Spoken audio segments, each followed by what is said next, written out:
palace. We've been exploring the different senses of the body and their relationship to meditation through the filter of the Kabbalah. Tonight we've arrived at the fifth sense. I call it the fifth because it's the lowest on the scale between the most sensitive and the least sensitive, the most information gathering, which is the eye, and the body itself, the skin, and the external parts of us that are actually very sensitive, but compared to the eye, they don't gather as much information. As we've said before, I spoke about this last week in another class, that my daughter once asked me, what's the difference between Jewish and non-Jewish meditation? You know, we all want to relax. We all want to feel good. We want to feel whole, centered, at peace with ourselves and the universe. What's the difference? Well, that definition of meditation is like the beginning in Jewish understanding. And in Kabbalah, meditation takes us to the level of bringing God's light from heaven to earth, from infinity to the finite, by unifying the forces of creation through our minds. Because we don't understand exactly how it works, but our minds, being language processors, process not only every language that humanity has created, but the primordial language called the Koach Atvan D'Maseh Bereshit, the 28 letters of the workings of creation. These 28 letters are the primordial vibrational forms that God used to speak and continuously speak creation into existence. So when we bring these into our mind and meditate on them, they shine back to us. Now, all this farim, from the ancient Kabbalah to the Kabbalah of the Arizal and Rabbi Chaim Vital up until our day, emphasizes the importance of the letters, whether it's Rabbi Avraham Shira or Rabbi Yosef Albertini, who was an Italian Kabbalist, not very well known, but he writes wonderfully and he teaches the essence of what we need. And that is that the letters are not for us to manipulate. They're for us to be manipulated. In other words, we think of the letter and then we want it to shine into us. Each letter has a power, has a place on the tree of life. It has a permutation of information attached to it. So when we talk about Kabbalistic meditation, we're going well beyond well-being, mindfulness, self-esteem, love, unity. Those are all great ideas and we need them all. But at the end of the day, we're going much further because that's who we're created to be. Now, I just learned the piece. I think it's important to understand. The Zohar says, Tikuni Zohar in the Hakdamah, the beginning, tells us that there are several levels of souls. There are the souls that are those who learn the simple interpretation of Torah, the 5 books of Moses, the laws.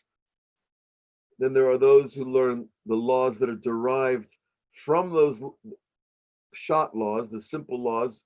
Many, many more laws are extrapolated from the basics. The Torah tells us not to, cook a goat in its milk. Okay. What does it have to do with a cheeseburger? Okay, that's the second level, where the rabbis over the centuries have extrapolated laws to tell us, no, it's not just talking about cooking a goat in its milk. Which, by the way, I heard, Arabs do that till this day. It's considered a delicacy, but not for Jews. Okay. And then, so there are those who take the law and find new laws. Then there are those who take the structures of things and they're called they give them different names, but they're those who are attached to the remezim, the gematriot, the mathematical ideas that we can learn from the numbers of the letters, etc. Then there's those that are called the Balei Kabbalah. And we're told that these people that love to learn Kabbalah, they love to learn the metaphysical roots of creation and how things work. They're rare. And God made it that way. And it's not like It's something that we even choose to a degree. Of course, you're choosing to be here tonight. I'm choosing to be here tonight. But I know the minute my eyes set up down on a page of Kabbalah, I understood now I'm home. Now I found what I'm looking for in Judaism. And afterwards, we built on the laws, we built on the practices, and we understand the cultural significance of the Jewish practice. But the Kabbalah itself is above the expression of Jewish practice per se, because it's universal truth that applies to all human beings. And it's not for everybody to learn, but it certainly is for everybody to understand from a external level. But tonight, and as we've been trying to do each week, we're going to try to go in deeper and integrate what we learn into meditative practice. So we're going to learn about the idea of touch tonight, the sense of touch, and then we're going to meditate on it, and then we're going to share about it. I also recommend keeping pad and paper around in case that would be a pen and paper, I guess.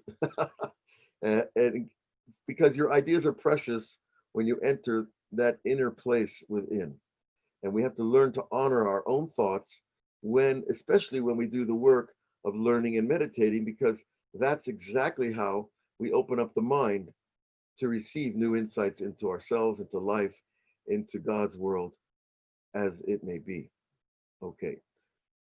So we're going to start, though, with an interesting place that you might not have thought about, but it's interesting because Job, or Eov in Hebrew, who is the famous sufferer of the Bible, right? He was the one who was one of the wealthiest men of the East.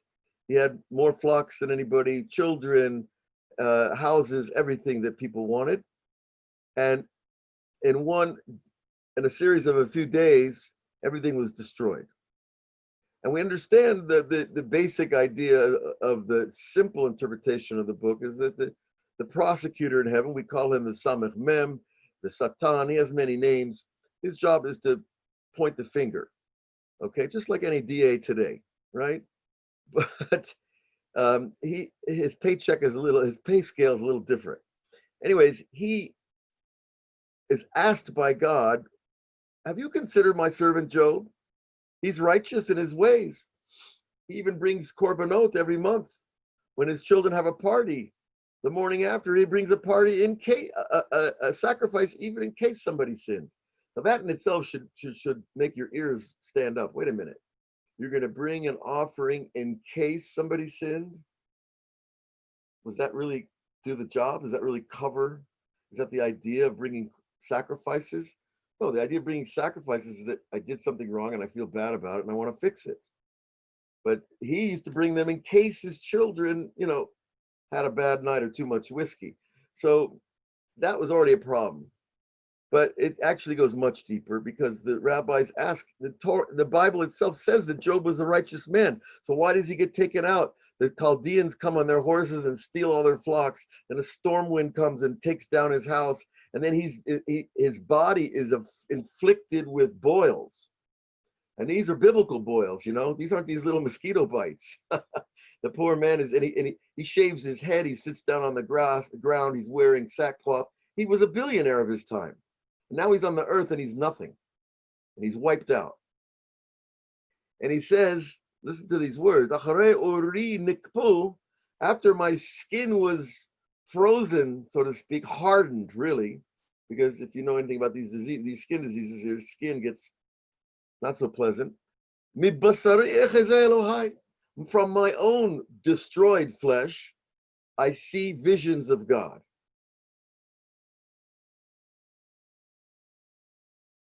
Now, this is a man who's achieved international fame, universal recognition. The Christian world loves to tell stories about Job, the eternal sufferer. And he reached this level of suffering where he could also say that I see from my own flesh visions of God. Now, this man is known for arguing with his friends about the righteousness of God. The Satan himself says this man will curse you. Mark my words, he will curse you if you strike him. And God says, I'll give you a little bit of permission. He says it 3 times. And in the end, Job does, in a form, curse God. He curses the day I was born. He curses the hour. He's not happy. He's not sitting there in the dust saying, oh, God is great. I love my boils. This is wonderful. This is why I sat on nails of fire in India.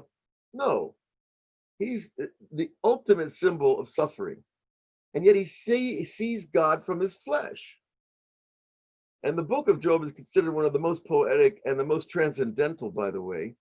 It's filled with remezim that are brought down in the Zohar and other works of mysticism, because of the language is so metaphoric. And he's saying, from my flesh, I see God. Now, what does that mean? Is that just a clever phrase? No, the Bible never uses any clever poetic phrases just because they're flowery or interesting. It's always giving us metaphysical information that we can use today and the rest of our lives in every place on this planet. That's the nature of God's word. It's always applicable to everybody, everywhere, and anytime. We just have to find out where, when, and how. But if anytime you're walking by the bookshelf in your house, open up the Bible, I guarantee you'll find something that's speaking to you of then. In Breslov, it's called Petichat Sefer, opening the book.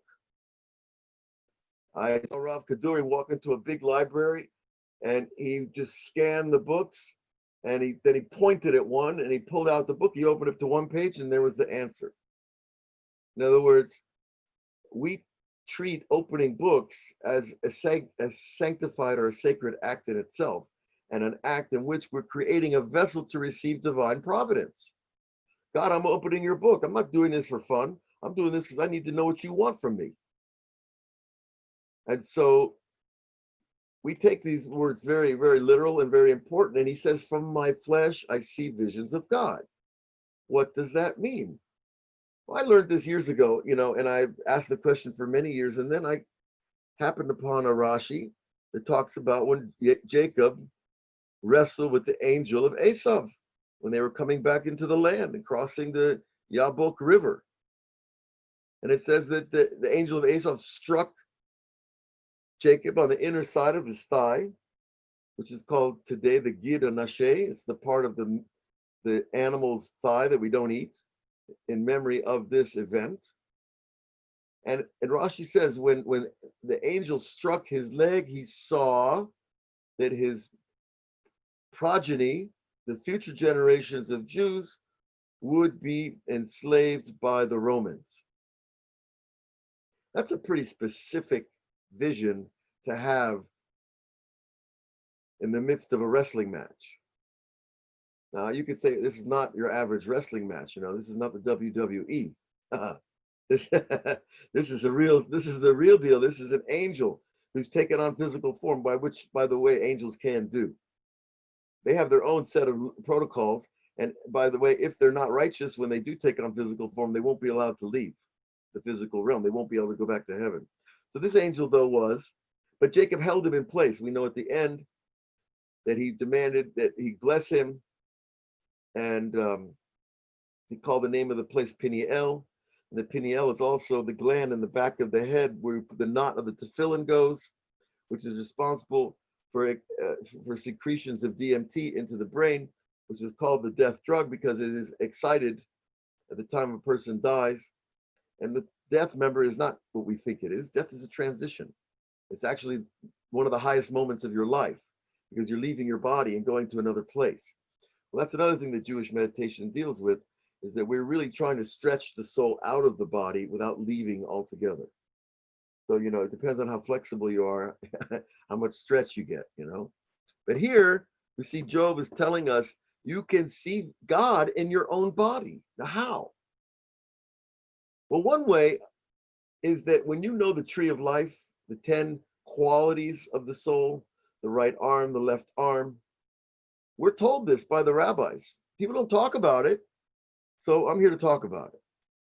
But we're told that when a person's crippled, for example, they're born crippled and one part of them doesn't work.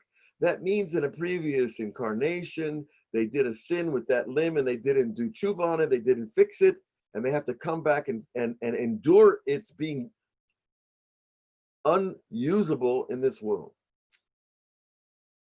People that are born with terrible conditions, this is often the perush that the rabbis give us. It is a punishment to be born in this world without legs that work, without arms that work, or other deformities and maladies that we don't want to even talk about. But nonetheless, the body is built of all these channels of spiritual power, and if one of them is closed, that limb will no longer work. God forbid, we shouldn't know. So, but if we take it a little bit lighter, that we have this form, we're made in the image of God, Tselem Elokim. And I have 10 traits. We all do. A right brain, Chochmah, a left brain, Bina. The middle is called Das, the middle of the mind, the union of the two sides. Chesed and Gevurah, Tiferet, right? The right arm, the left arm, the torso, the heart, the right leg and left leg, Hod and Yesod, Netzach and Hod, and then the middle, the Brit Kodesh is called Yesod, and we have Malchut, which is, of course, the mark of God on a Jew. Well, anytime any of these limbs get damaged, you can be sure that there's been a lack of spiritual light flowing to that part of us at that time. And you can even know what kind of sin was committed by which limb was used. Now, this might seem a little bit of a projection, if you will, but the rabbis are teaching us that every single part of our body is a channel of the light of the soul. And if there's a damage to the body, it means that there's damage to the light going to that portion. So if I know my body and I know the tree of life, and I know, something happens, we shouldn't use ourselves, always reminded of that in these types of examples. If a part of a person's body is damaged, you have to look and say, well, that's the right thigh. That's called Netzach. Netzach is the power of Moses, the power of victory, the power of eternity. Did I do something against that power? Did I do something to cut off that power? Or maybe someone asks someone for charity and you just put them down and don't relate to their need and embarrass somebody. And next thing you know, a person can hurt his arm. That's really what's going on. So, mi basari echazai Elokai, from my flesh I can see visions of God, is a literal thing.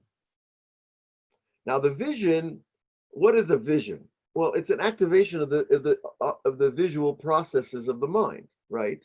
You have the external vision, your eyes, and then you have internal vision, your inner eye, your third eye, the inner theater.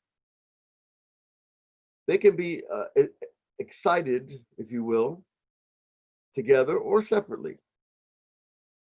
I don't know if some of you might have experienced it. We talked about it the first week of our series when we were discussing the idea of the eyes, that if you daydream, you could suddenly fall into a trance and see things that you know you're not seeing in the physical realm. Little kids do this all the time. Other animals can do it. But the difference is most of us don't know what we're seeing when we're seeing it. Rabbi Nachman has a whole Torah about this, explains that the hyperlight universe, things are moving super fast, and we just don't catch them, but they're there. And sometimes you ever notice you think somebody's sitting behind you and there's nobody there. You hear something, there's nobody there. Sometimes it could be something there.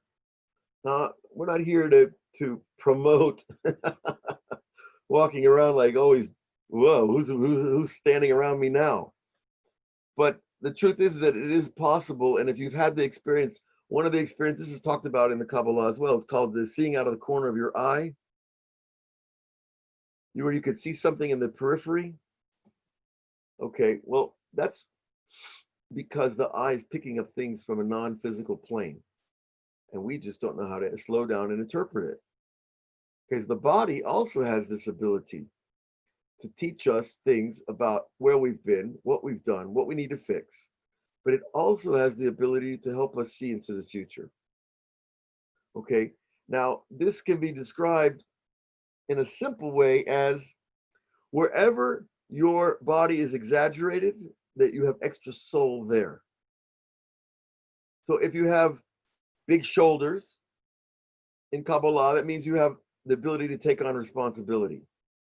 If you have a big nose, it means you have extra Yirat Shamayim, because the nose is related in the structural qualities of the person's personality. The nose is connected to Vayirichu V'yirat Hashem, that they will smell the awe of God. That's the nose, right? Smelling. If a person has a large mouth, that means he has the power of speech often, and that reflects kingship, malchut. So our bodies are talking to us. We just have to learn how to listen and how to read. Okay? And touch, of course, is the interaction between different parts of the body. And did you ever ask yourself why it feels so good when somebody else squeezes your neck? But, you know, if I go like this now, I actually learn massage. I still do it once in a while. I'm squeezing my neck. It doesn't feel nearly as good as when someone else does it. Why is that? I'm squeezing the same muscle. I'm applying pressure. Why does it feel different when somebody else does it? Are their hands that different? Is there sensitivity to the structures of the muscles and the tendons and the bones that different? Maybe. But I believe really that something else is taking place on a spiritual level. When someone else touches you, there's a connection between the nefesh, their soul, and your soul.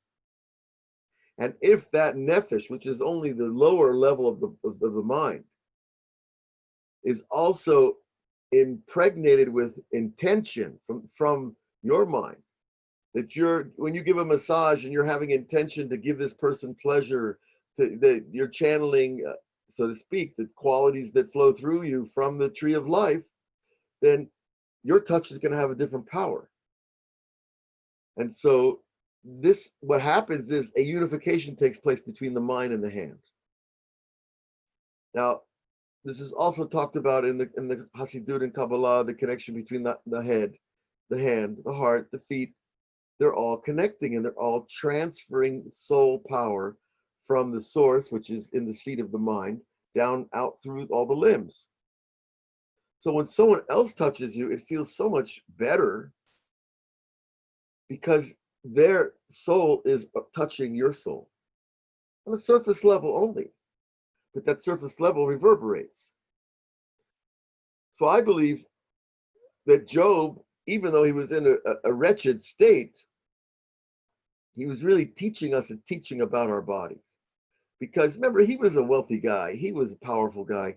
He had hundreds of servants just to operate his farm. And remember, these guys moved when they didn't sit in one place. You know, they needed constant pasture land.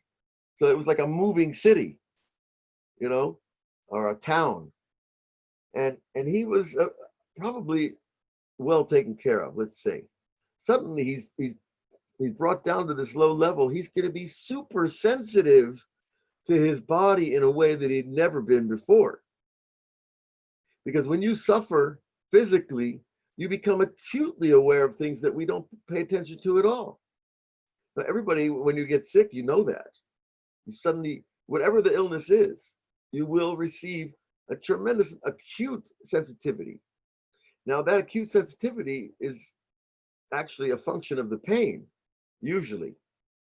But it can also be from the other side, the side of pleasure, the side of experiencing by paying attention to touch in a whole new way and giving intentionality to touch.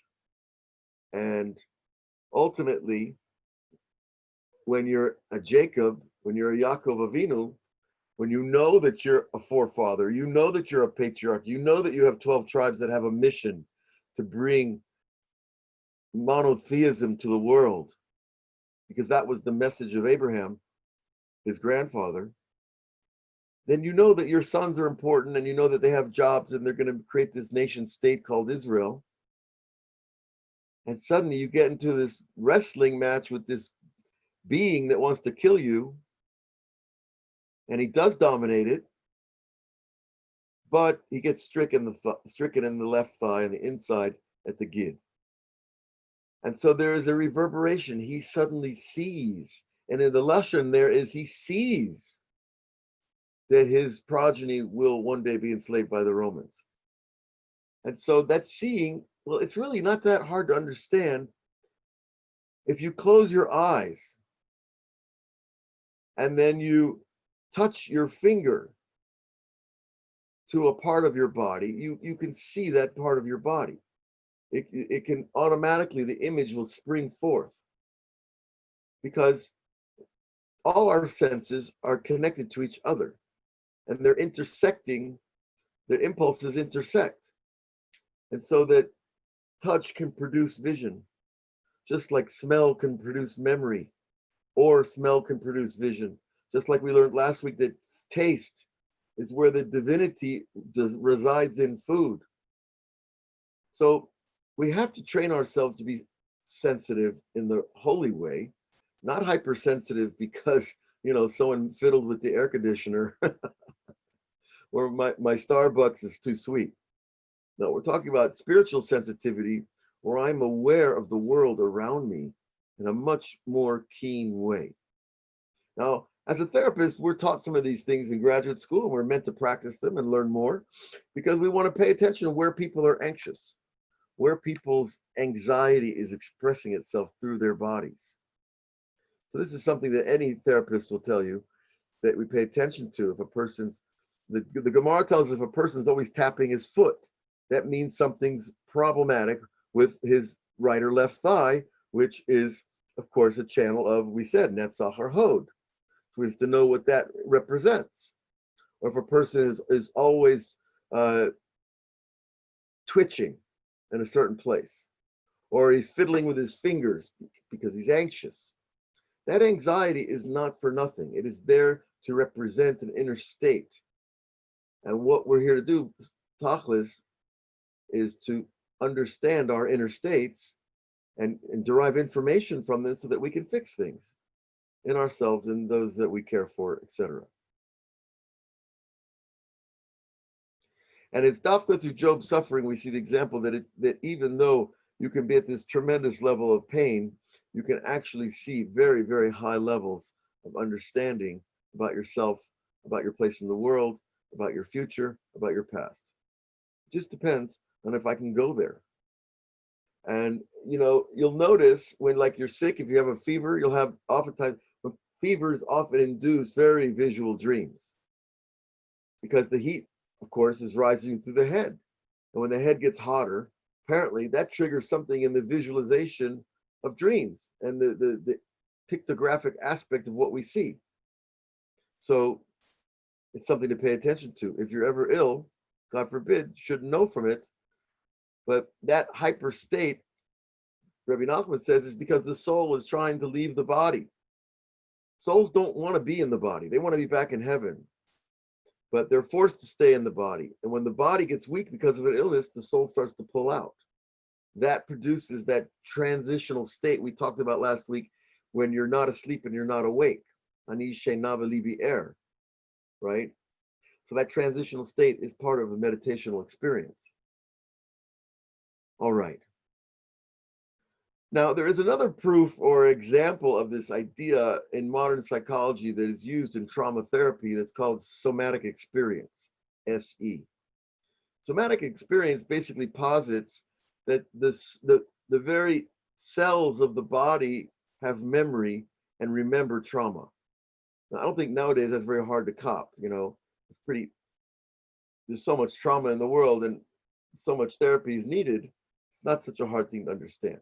But if our bodies can remember trauma for decades and play those memories back in our minds, in other words, trigger your inner video camera from your body to your mind, then why can't it project it into the future as well? Just like it does from the past? Because we know the mind can see forward or backwards. Of course, our job is to see here and now, but when we're in the here and now, then we can receive from the past or the future. So that's just an aside, really, that you shouldn't need to know from it. But the idea, of course, of somatic experience is to be able to re-experience trauma. Actually releases the trauma from the body. And that's not something most people that are trauma victims want to do, is to re-experience it. They rather run away, of course. But that is the therapeutic channel, is to re-experience it in order to get rid of it and to reprocess it with an adult mind or with a mature mind or guided by a person who's professional that can guide you through it. Okay. So if our bodies, though, are reverberating also things from the future, because remember, by God, it's all one. The past, present, and future is all one movie. And when you get some piece of information in the future, it's still coming into the now, just like something from the past. So if our bodies record the past, then obviously they reverberate the future. And that could be genetically. It could be generationally from your grandparents, your great-grandparents into the future. And it even can be on the simplest level of physiological inclinations. Like, you ever notice how fathers and sons oftentimes play the same sports, they walk the same, they have the same body gestures? Well, you could say, well, it's just because the kid's watching his dad when he's young and he learns to physically emote like his father does. But there are genetic things behind all that. And there are memory functions that are happening in that. It's not just learned behavior. And this is part of the meaning of another meaning of the verse, Maseh Avot Siman Labanim, that the deeds of the fathers are reflected in the children. So that verse can be explained in many ways, and this is one way. Literally, that fathers and sons are often repeating certain ancient or primordial activities that are woven into those people. Okay. Now, where else do we see touch in the Torah as being a method of energy transfer, if I can use that phrase? Well, the obvious one is smicha. The rabbis don't just give you a little plaque and say, now you're a rabbi. They put their hands on your head. The 10 fingers are 10 sphirot, 10 channels. And if the guy's really on the level, like a Moshe Rabbeinu level, like a tzaddik level, then his soul is going to have a lot more voltage to it as when he passes along that blessing of smicha to his student. The famous story of Rabbi Yehuda ben Baba in the Gemara, who was a great sage who did smicha against the will of the Roman occupiers. Right, the Romans had decrees against Torah learning and against smicha and against a lot of things that had to do with the religion. And Rabbi Yehuda ben Baba gave smicha to his students, and afterwards the Romans caught him and tortured him and killed him, and so goes those pleasant stories. But the idea of the smicha is very important because it really is the attempt of the rabbi to pass along a piece of his soul to the student. We know that's why we're told that Moses also did this with Joshua, with Yeshua ben Nun. Well, there's another example of this. The smicha of kapara. When someone comes to the temple, to the holy mikdash, and brings an animal for the sake of some errand act that he wants to fix, he brings his own animal. Could be an animal he raised himself that he knows very well. It's going to be painful to do this process. And part of it is he has to put his hands on the head of the animal and say a short prayer. That really what's going to be done to the animal should be being done to me. But it's only God's mercy that allows me to remove my sin through this animal. That the animal didn't do anything wrong. But because of the nature of what are human beings and what are animals, God set up a system that we can use animals for that. Of course, this is all in that biblical context. Nowadays, I don't think it would go over too big. But nowadays, we understand on a much different level that we don't need to kill an animal to receive atonement. We need to give a piece of ourself directly and not the animal die for us. But that's what real atonement is about, to restore the relationship with the Creator. Okay, so that's the smicha of kapara, when the owner of each animal would put his hands on the head of the animal. And another example, which is not exactly touching, but it is using the hands, which are the chief tool of touching, of course, is the Kohanic blessing. That the Kohanim would bless with their hands out in front of the people, and we're not even supposed to look at their fingertips.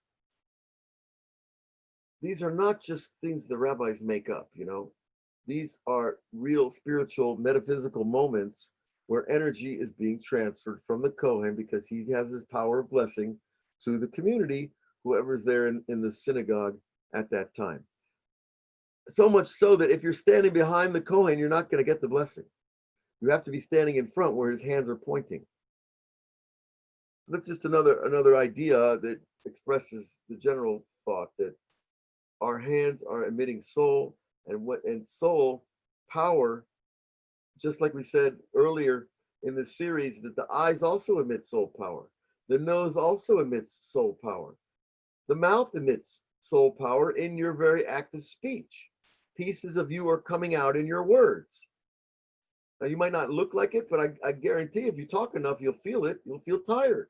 And of course, we say, that the person who speaks words of Torah on a continuous level, it actually, those words are channeling new power to him so that you won't become tired.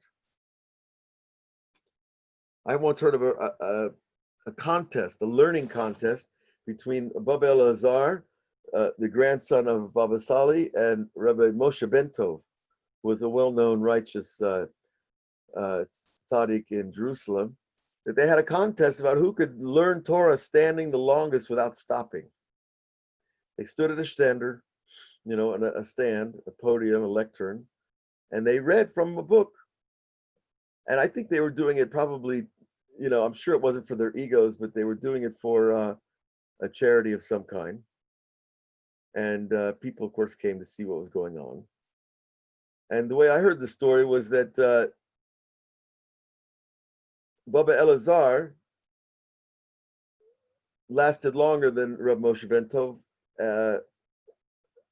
but he lasted like 25 hours standing and giving over words of Torah. I think they brought him water when he needed to drink. I guess if he had to go to the bathroom, that had to take place. But, oh, here we go. Thank you, Esther Ruth. When Abraham asked Eliezer to put Eliezer's hand under Abraham's thigh, that's right.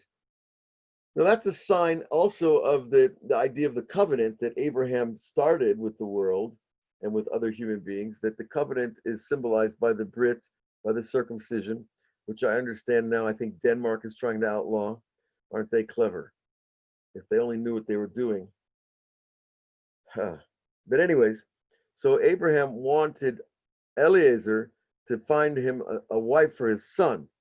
So you see that this symbol is particularly poignant when we're talking about this, Eliezer is going to go out matchmaking, and it's part of the idea that he's going to be part of a covenant with his master to bring back the right woman. Okay. But that is also the idea of touching, and also the idea of the inner thigh, which is a symbol for, of course, other portions of the body as well. Okay, how are we doing on time? We are in time, yes. Okay, so we've reached a point where I think we're going to take a short break and then do a meditation. So everybody do what they need to do, which might just be take a break, close your eyes, relax, or turn off any machines that you need to, and get comfortable.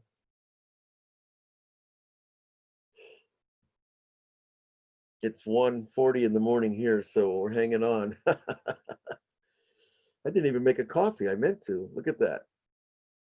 Just when you think you need a coffee, you don't.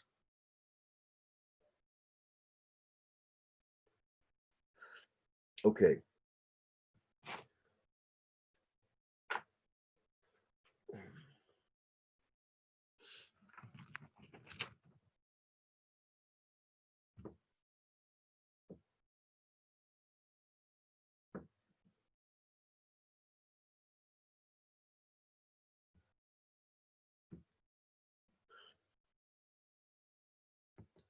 A few more minutes.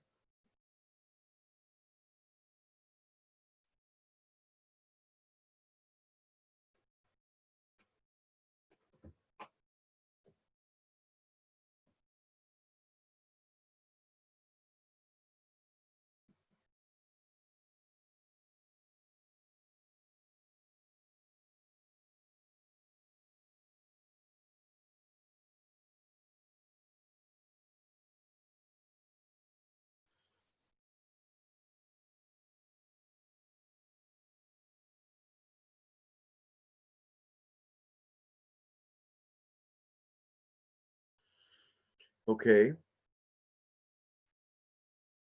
Let's see.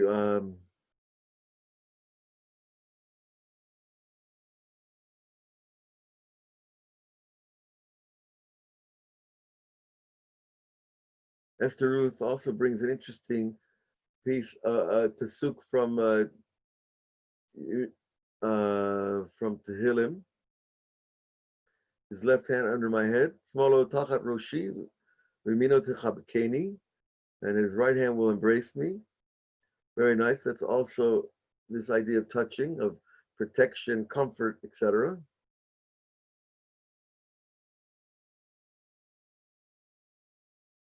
Oh, thank you, Liat.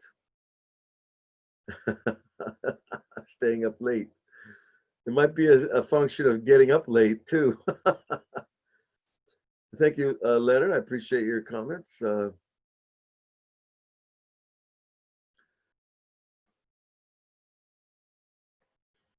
You can, of course, make a donation, Leonard, to the Lighthouse. They are certainly in need of that. I'm sure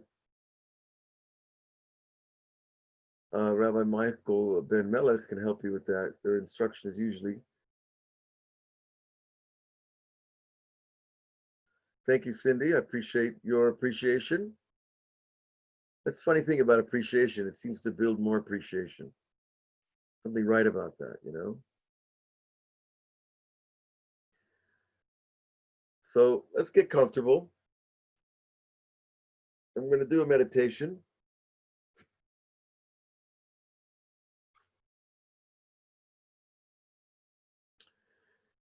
So as always, we want to get in a posture of pure relaxation. Our feet are flat on the ground, not touching. Our hands are not touching each other. That we are a conduit, a channel of God's energy.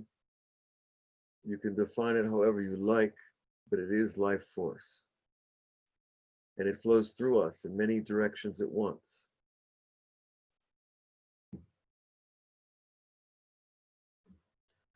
Now, this life force that channels through us needs open passageways. It needs clear intersections.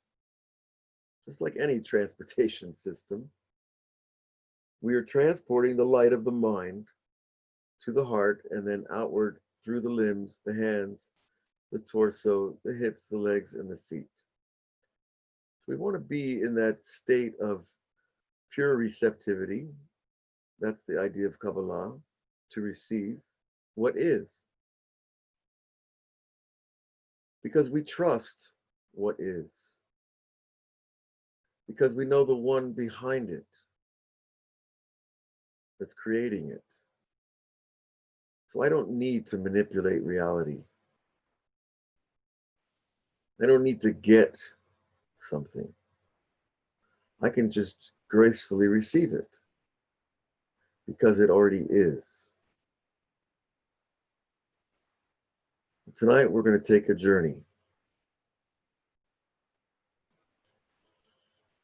a micro universal journey.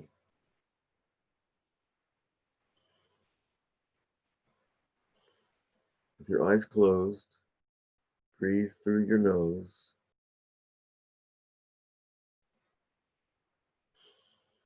Gently,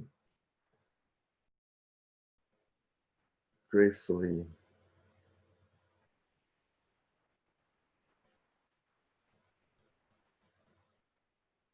appreciating breath itself, appreciating the life of each breath.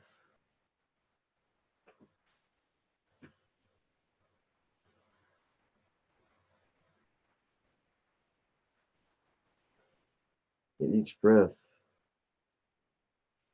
is bringing its blessing into our bodies, helping us center, helping us relax,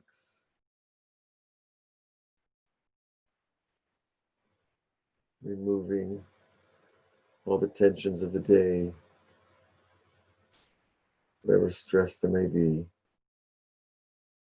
whatever anxiety there was. It's gone now. It's not part of now. It's in the past.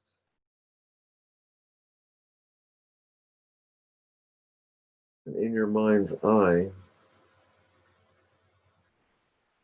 you can travel. Your eyes, your inner eye, is your spaceship. It is your space capsule to take this journey. Know that. Even if you don't experience it, know it. And we pray that God reveal this gift to us. The gift of traveling in the mind's eye. The gift of remote viewing. Seeing into the past. Seeing into the future. And of course, seeing into now.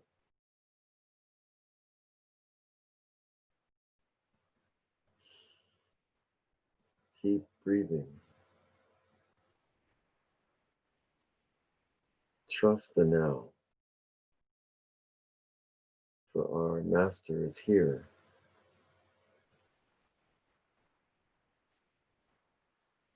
He connects to us through the now.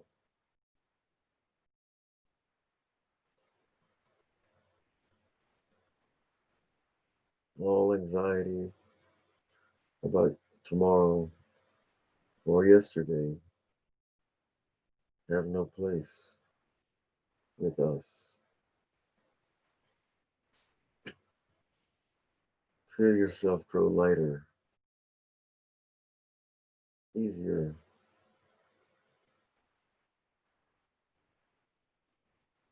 more accepting of everything, of everyone, even the people who have hurt us, even like the person of the stature of Job, who God himself gave permission to make him suffer.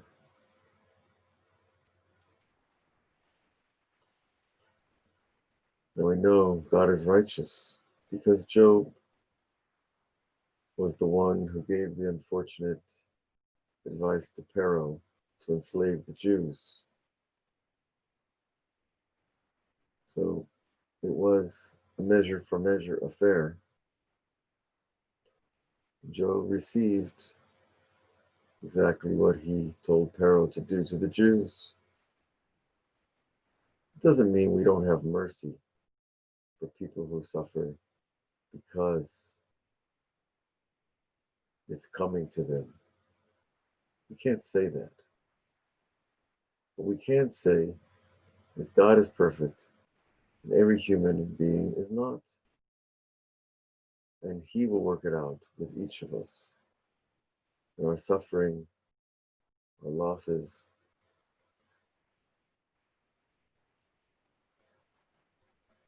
our disappointments and frustrations.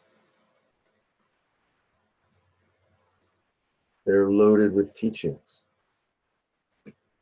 and guidance and ethics. And we know deep inside we have a conscience, an inner compass to know good from its opposite.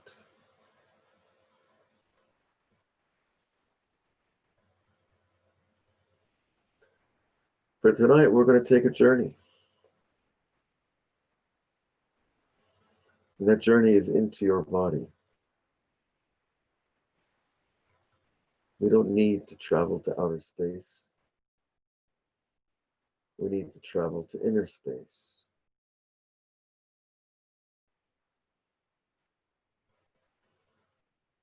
Bestow that gift upon yourself. Believe in your power to explore yourself fearlessly.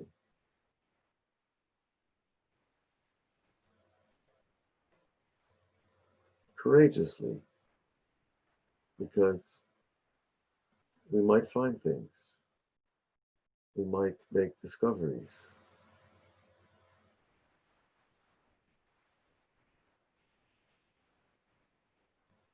Continue breathing. Deep, long inhalations of life. Exhaling all death.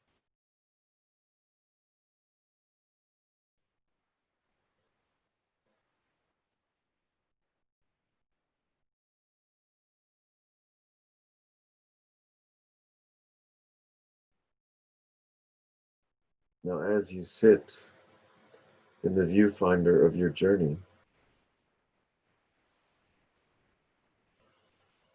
we're going to travel from the inside of our head on the left side, from Bina. We're going to travel slowly, very slowly. This is not a race. And allow my mind to project what it wishes to project, to see what it wishes to show me. I'm not programming the journey. I'm receiving the journey's program.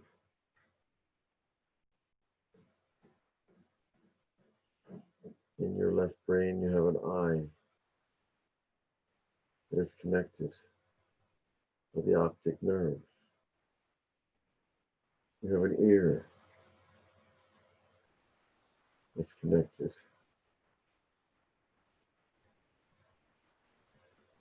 to the auditory nerve.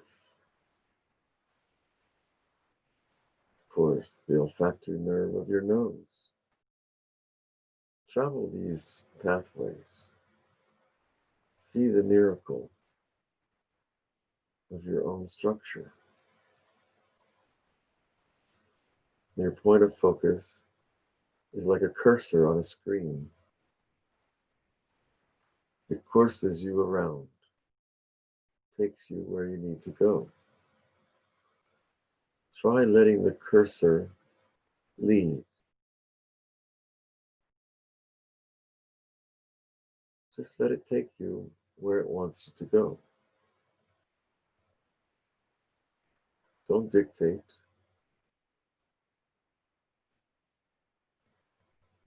Don't impose your external will.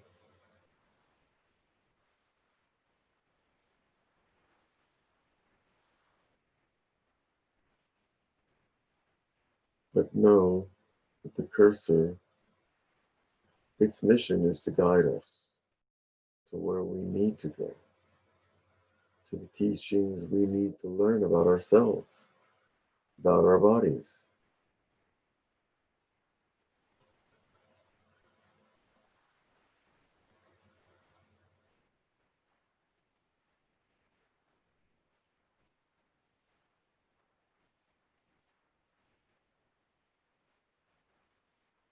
Where are you going? Just notice. Don't edit. Don't judge.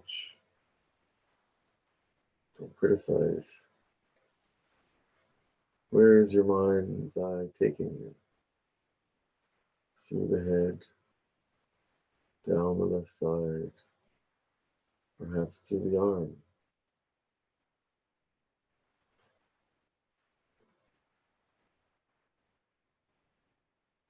Perhaps back into my torso, by the left side of the heart, which is pumping furiously to keep oxygenated blood moving.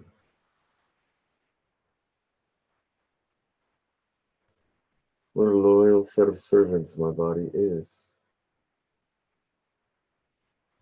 How grateful you must be for everything that does work, and even for that which doesn't work.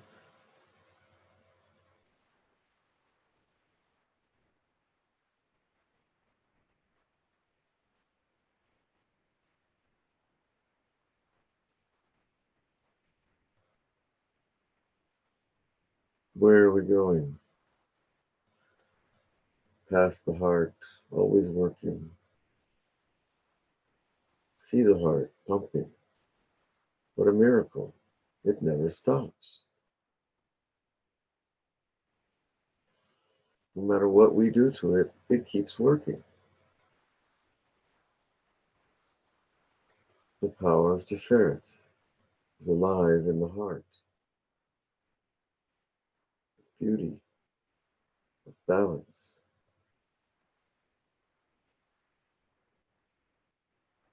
But it may well be that your mind's eye has taken you elsewhere. Follow that. Don't feel obliged to follow my lead, but rather understand a higher part of you is guiding you. And accept that higher part with gratitude, with grace.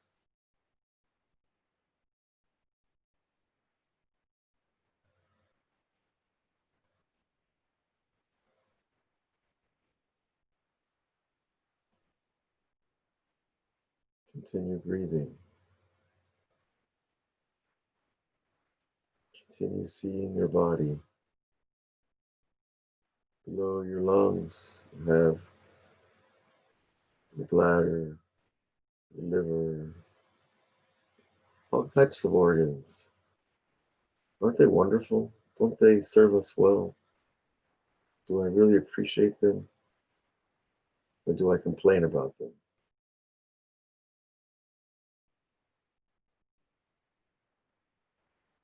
There is no waste in us.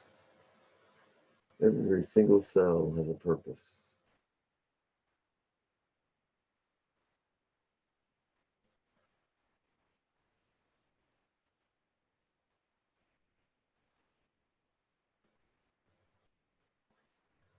Perhaps in your stomach, something is bothering you.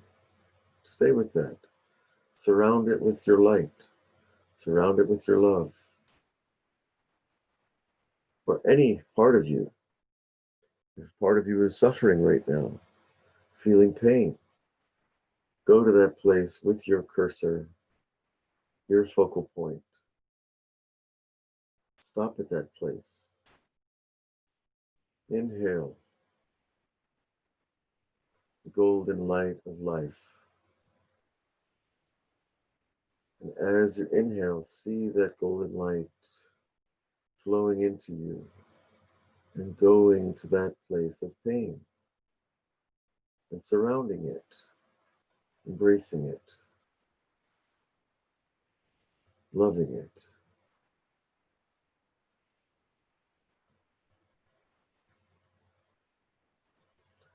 There's no despair in this world. Nothing can stop us but us. And that's not despair. That's missing the point.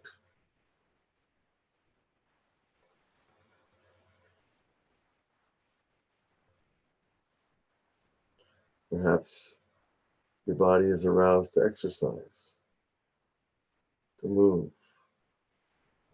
And that's fine if you wish to move.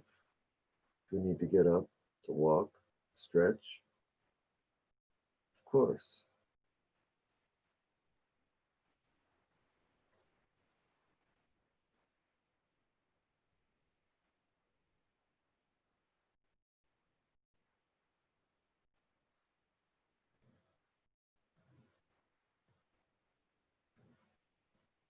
Perhaps you have no pain anywhere in your body.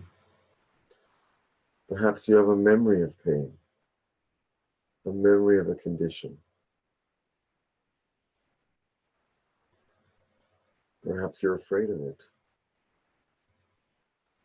That seems natural enough. We don't want old things to come back to us. And if they do, I know that they must. That their program is to return, to teach us again what we did not learn the first time.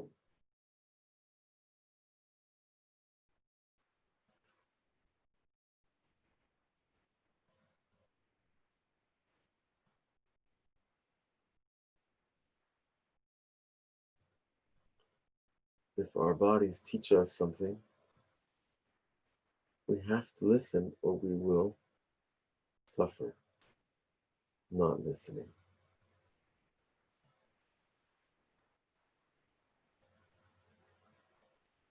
So in the name of ending suffering, let us accept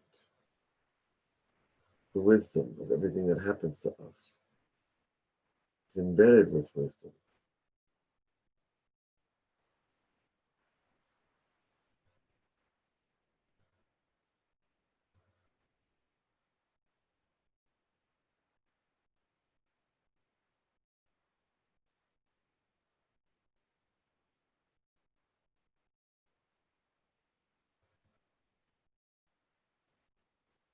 Continue down your body, along your spine. See the vertebrae. See the tendons. See the spinal cord itself. All of these are your greatest servants. Why am I at war with them? Why do they bother me? Maybe I'm not listening to them. Maybe I sit too much.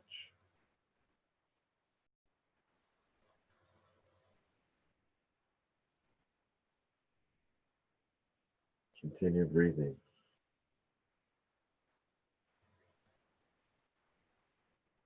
Go to that place with new life breath.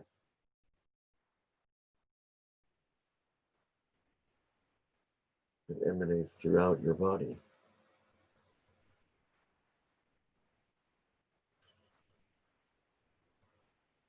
Wherever you have a pain, go there now. See it with as much detail as possible.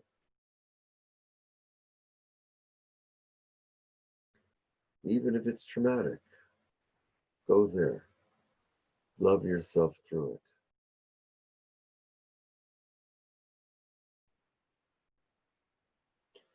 If something hurts and it recalls, brings to mind an image of someone who hurt you, surround them with love too. It's not love that must be attached. It is love that is sent as easily as a spray of water.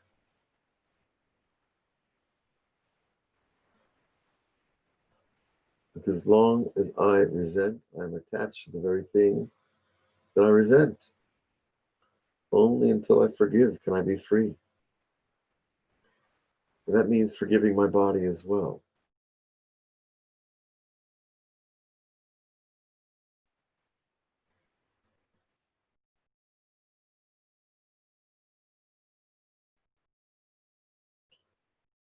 Continue your journey wherever you need to go.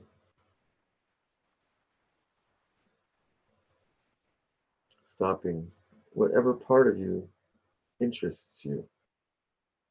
But each stop, remember, you're giving over a piece of your higher self to that place.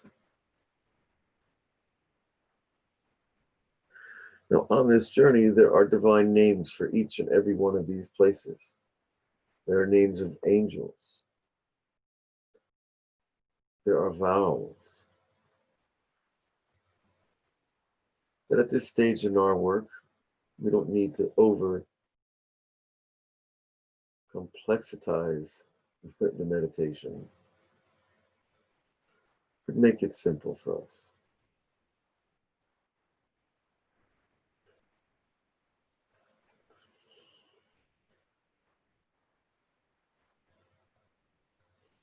Now, this is a meditation you can do every day. And as you learn more, you can see the names of God in your body, because they are there through those channels of the tree of life. So over time, it will enhance your meditation a great deal to learn those names. You can find them in Rabbi Kaplan's Meditation in Kabbalah.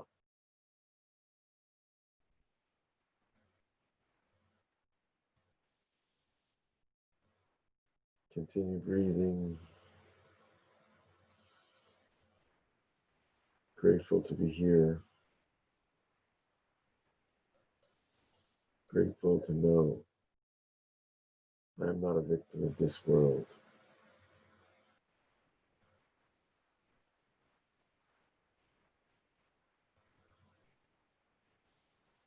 My soul is a creation and experiment of God. Who am I to interfere with the experiment? So come back to this meditation, this journey through your body. We want to end up at the heart again and unify the heart with the mind. There are also divine names connected to this.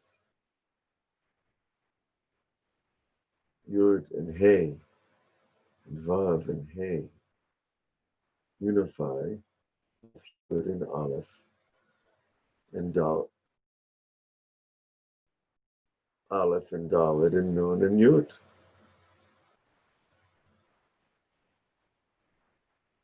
Those two names themselves unify the head and the heart.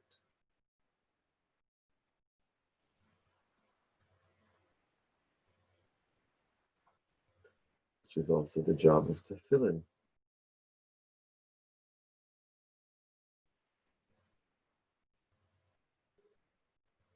But this is the work we need to do. That our hearts inform our minds. Our minds inform our hearts until they're one. Until they function so closely together, it's as if they're one.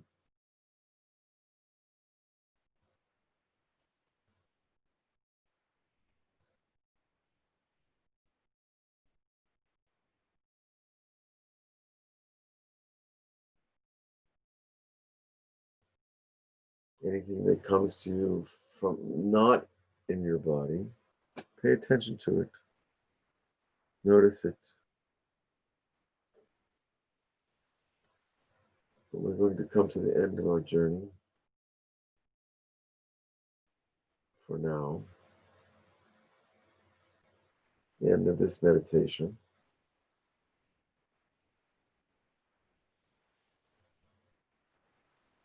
And I'm sure some of you have what to share. Because that inner cursor is moving according to its own wisdom. Wisdom that, of course, it receives from above. The wisdom to inform us.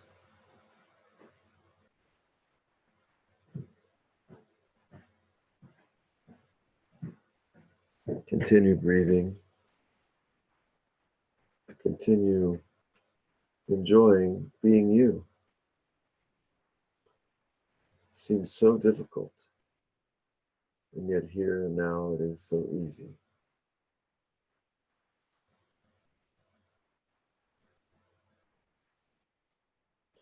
May we all be blessed to return to this place as often as possible.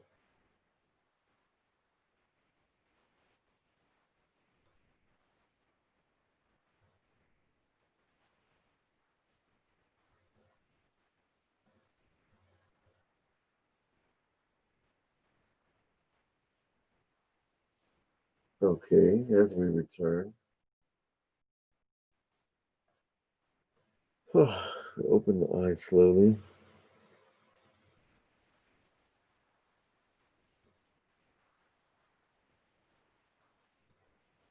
There's no hurry in anything we do, because faith is expressed through patience.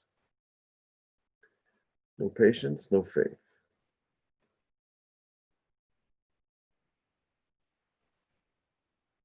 Slowly return to the lights, to this world, to the sounds.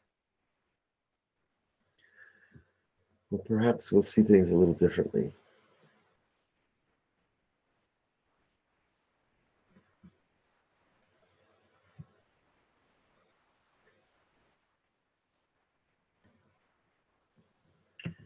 Okay.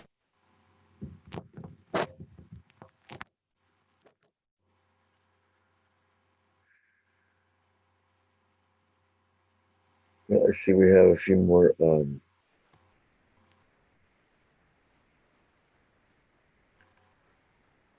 messages. Sorry, Rena had to leave early.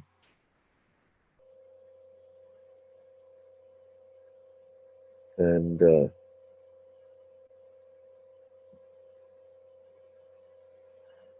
Miriam Saavedra, Serna. How is that? Thank you, Miriam. Tampico, Mexico. Sounds tasty, I don't know. Thank you, Priscilla, Shirley. Thank you for all of you being there. If anybody would like to share their experience, something they saw, something they felt, something they became aware of. Rabbi Shira, I'd like to share. Okay, please do. It's Cindy. So I have a very hard time really getting into the meditation. I don't know if anybody else feels that way. I enjoy listening to it. But me too. Yeah, I didn't feel anything either. Yeah, but that's because I'm not spiritual. So so my situation is different than yours. Okay. Let's let Cindy continue. Sure. I was just answering a question. Yeah, sure. Very good. No, that's all. That's just basically it. I wanted to know how you could, better get into meditation if you have difficulty. Thank you. Okay, well, very important question. We are not after feelings. We're not after, per se, thoughts. We don't want to be after. I tried to emphasize that before. What I want to do is make myself into a receiver of reality. I'm not trying to get something. I'm trying to receive it. Now, tonight, you see, was not a particularly emotionally charged type of meditation. It was simply an attempt to use the inner eye as a vehicle for visiting ourselves. Because everybody has aches and pains. And we don't, and I think our relationship to our aches and pains is a problem a lot of times. Now, our other friend, Ariel, I remember you from last week. Welcome again. Oh, Now, thanks. Yeah, thank you very much. Yeah, thanks. I understand what you mean. I'm not spiritual. I don't feel anything. But again, what we're trying to suggest here is a paradigm shift in the way you look at meditation and the whole world, really. The world is filled with information. If I'm going out there to get it, I'm still trying to be boss of my reality. But what we've learned through the Kabbalah is that we have a boss of reality, and he knows the best script for our movie. He knows what we need to experience. Now, Cindy, I can empathize with you. That might be frustrating. It might be disappointing. So there are other things we can do. Now, this might have to take place on your own time or before the class, but one of the things that Rabbi Chaim Vital, the great master, who was a master of Kabbalah before he met the Arizal 500 years ago, he says, first thing we have to do is get straight with Hashem, which in Jewish terms means doing teshuvah, trying to get clean about what I need to move off my plate. I took too much food from the smorgasbord. I got to clean that. I have to tell God, I'm sorry. I have to clear. If I sit down with resentment at my husband or my wife or my kids or whatever, then I can't really expect to experience a high level of meditation because my spiritual nervous system is still dealing with the resentment that I'm holding. So tshuva is always the answer first. Now, it's not so easy or practical here. We're not all going to sit here and start doing vidui on our meditation. However, this is one thing that you can always do before the class begins. It really, really helps. Tshuva always helps in every situation. Even if you don't feel the tshuva so much, you just say the words, God, I'm sorry. God, I want to be sorry. That's also a kind of tshuva. But I hate this person, but I want to be sorry. And you could go back and forth about another 500 times. But really, our true souls want to be clean. Our true souls came from a very pristine place, a place of perfection that we have no idea. We carry traces of that perfection with us. That's what gives us that's what rankles under our skin in this world, because there's so lack of perfection in the human realm. But in the spiritual realm, everything's perfect. And our souls are from there. So we need to realign spiritually, in other words, through tshuva, by clearing our plate. Now, you might have other anxiety or anxiousness or upsetness. I don't know you, Cindy, and of course, this is very intimate and private type of information, but this is the kind of work I do with people one-on-one because that's where it's appropriate. But I trust you know yourself and you're a sincere person and you're looking for, just the fact that you're here on this class tells me that you're a sincere person and you're looking for the truth and you want that experience of your divine spark of your soul. And so, but we have to really, as we've said before, I could repeat it for another 50 years, the self-knowledge is divine knowledge. When we know ourselves, I can start to interface with the higher knowledge. When I don't even know who I am, how can I know what's holy and what's not holy? How can I know what's really me or from somewhere else? So we have to strive first for self-knowledge. And that means the places I'm good and the places I'm not quite so good. So I hope that helps. I'm really sharing from the truest place. That's great. Thank you so much. Rabbi Shira, that's excellent. Thank you so much. Okay, I'm good. Thank you. And really, it's you know, even Rabbi Nachman says before any teacher gives over a piece of Torah, he should do tshuva. Because we're taking God's word and we're putting it in our mouth, you know, our lowly place in this physical world. We're taking the roots of creation and bringing them to the most physical place. Our mouth. Did I even brush my, you know, it even says you're supposed to brush your teeth before you talk words of Torah. Why? Well, it's not because of bad breath. Sorry. It's really because the words are pure. And we're bringing them to a low place. So we need to even do tshuva before we talk Torah. If we want to really look at the way the system works. No, men go to the mikveh, women also go to the mikveh. The Ben Ish Chai writes that women can go to the mikveh before Shabbat just like men. It's a very powerful purification system. Water removes impurity of all kinds. Well, maybe it's not practical for some people, but you know, if you're in Miami Beach, you got the ocean right there, you know. I wouldn't jump in Biscayne Bay maybe, but but really, we have a lot of, the Gemara says even you know, a 9-minute shower will do it. But still, the point is that we need to get as purified as we can before we sit to meditate. That even means wearing clean clothes, not dirty clothes that I worked in all day, because all of that is impacting our spiritual transmission. Okay? Let's see what we got here.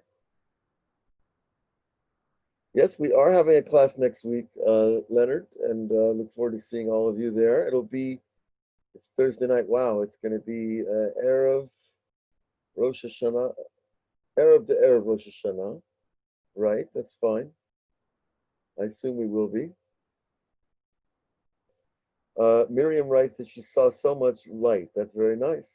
Light, of course, is you know, I just read a beautiful thing in the Midrash says that the light that came into the world at the giving of the Torah was actually the light from the beginning of creation that God hid away. And that light is going to come back with the coming of the Messianic era. So part of us is, you know, we're in this era. It's a long time. It's not a couple of weeks. You know, the Messianic era, it's a long period of time. But it is come, so what's happening is we're going backwards in time to bring that light from the beginning forward into the present. And that might be maybe a little bit of what you experienced, Miriam, that the light that you were seeing was an earlier part of yourself. Just like a star shining light years away, we're seeing the light of its earlier existence. So too, our soul carries light from that beginning. And that is the light that has the power to heal us. Because remember, in the beginning, everything was perfect. So we're actually being restored to the way we were before. That's a real healing. Okay. Fruma writes, this is Fruma Yehosheva. What an interesting name. I want to thank you so much for your time and more so profound wisdom. My pleasure. Thank you. It's God's gift to all of us. So, you know, the seeing of light is, I'm trying to think. I'll tell you that a really wonderful time to meditate is right Friday afternoon when Shabbat's just coming in. Maybe you'll go to shul, maybe you don't go to shul. I don't know where your corona parameters lay, but that time when the Shabbat is coming in is a very, very special spiritual time because you're getting a new piece of soul for that Shabbat. And if you experience it with your eyes closed in utter relaxation and peacefulness, as we're trying to attempt to, you know, experience now, you are going to see, you're going to feel that soul come into you. Promise. Yeah, of course, along with that is the deal that we have to keep Shabbat, you know, as best we can. So, you know, and that some people that's easy, some people it's not so easy. So, but that is certainly one of the most auspicious times in the Jewish week of spiritual transmission is Friday evening when Shabbat comes in. Okay, seems like we've come to the end of our reel for now, but you'd have a wonderful Shabbat this week, and it's the last Shabbat of the year. So that means all the spiritual energy that's been gathering through the year that has not yet been sent above is gathering now. And tomorrow, Friday afternoon's prayer is the last mincha. Oh, wait a minute. The last Erev Shabbat mincha. It's the last parsha of the year. So there's a tremendous, it's like a wave. You know how the waves gather on the shore? They pick up more water as they come closer and they get bigger. So it's like that with our spiritual energy as well. It's coming into the shore and gathering power as we lurch to the end of the year. I don't know if everybody's lurching, but just couldn't resist the word. Anyways, folks, have a great Shabbat and be blessed. And know you're blessed. Bless others, and we will see you next week. All the best. Rabbi Shira, can I ask one more thing? Sure. This is Esther Ruth. So, it's a very powerful meditation. Again, thank you so much. And may Hashem bless you and everyone participating in the call, and Michael also and his family. So when I closed my eyes and you were guiding us in the meditation, it reminded me, this thought came to me about, the Pirkei Avot, and also the prayer of the Igeret HaRamban, the letter of the Ramban to his son, when he said, while alive, you are only like a maggot and a worm as after death. And a very long time ago, because I like experimenting, I like scientific experiments. So I put a piece of meat in a container and I sealed it. And then after a few days, there are already maggots coming out of, so it's like, for us also, when you told us that when we meditate, we don't have to go outside of us, we could also go inside of us, which is really, really very powerful, because once we close our eyes, a lot of things are already like projected outside instead of being projected inside.